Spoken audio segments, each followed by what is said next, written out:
ఏడేళ్లుగా ప్రేమించుకుంటూ మొత్తానికి పెద్దల సమక్షంలో పెళ్లిపీటలెక్కుతూ శివరాత్రి స్పెషల్ అంటూ కొన్ని హల్దీ ఫొటోస్ అయితే బయటికి వచ్చేసాయి. ఇకపోతే రష్మిక మందన ఒక టాలీవుడ్, బాలీవుడ్ ఇండస్ట్రీని షేకాడిస్తూ ఒక బెస్ట్ అండ్ టాప్ హీరోయిన్‌గా పేరు ప్రఖ్యాతుల్ని దక్కించుకుంది. అయినప్పటికీ కూడా విజయ్‌తో పడిన ప్రేమ ఆఖరికి పెళ్లి వరకు తీసుకొని వచ్చేసింది.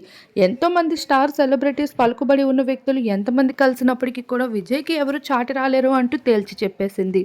ఇక బాలీవుడ్‌లోనే కాదు, టాలీవుడ్ ఇండస్ట్రీలో కూడా చాలామంది అయితే రష్మికని పెళ్లాడేందుకు వెంట పడుతూ వచ్చేసారంట. అయినప్పటికీ రష్మిక మాత్రం విజయ్‌కి పట్టుకున్న చెయ్యిని వదిలిపెట్టను అంటూ తేల్చి చెప్పేసింది. ఇక తన నిజాయితీ, అలానే తన ప్రేమలో ఉన్న నిలకడని చూసి విజయ్ దేవరకొండ సైతం ఆ ప్రేమని మరింత పెళ్లి వరకు తీసుకుని వెళ్లకుండా ఆగలేకపోయాడు. ఇలా మొత్తానికి అయితే వీరిద్దరూ పెళ్లి వేడుక ఎంతో ఘనంగా జరుగుతూ రాగా వాటికి సంబంధించిన కొన్ని హల్దీ లుక్స్ కూడా బయటకు వచ్చేసాయి. ఇప్పటి వరకు కూడా మీడియా ముందు పబ్లిక్ అవని ఈ జంట ఫైనలీ అయితే వీరి హల్దీ వేడుకలలో టాలీవుడ్, బాలీవుడ్ ఇండస్ట్రీ సభ్యులు హాజరవుతూ షూటింగ్స్ అన్నిటిని పక్కన పెట్టి అటెండ్ అయిన ఆ సందడి చేస్తున్న ఫొటోస్ ఇప్పుడు అందరినీ ఆకట్టుకుంటున్నాయి. ప్రస్తుతం ఆ ఫొటోస్‌ని మా వీడియో రూపంలో మీరు ఇప్పుడు చూసేయండి.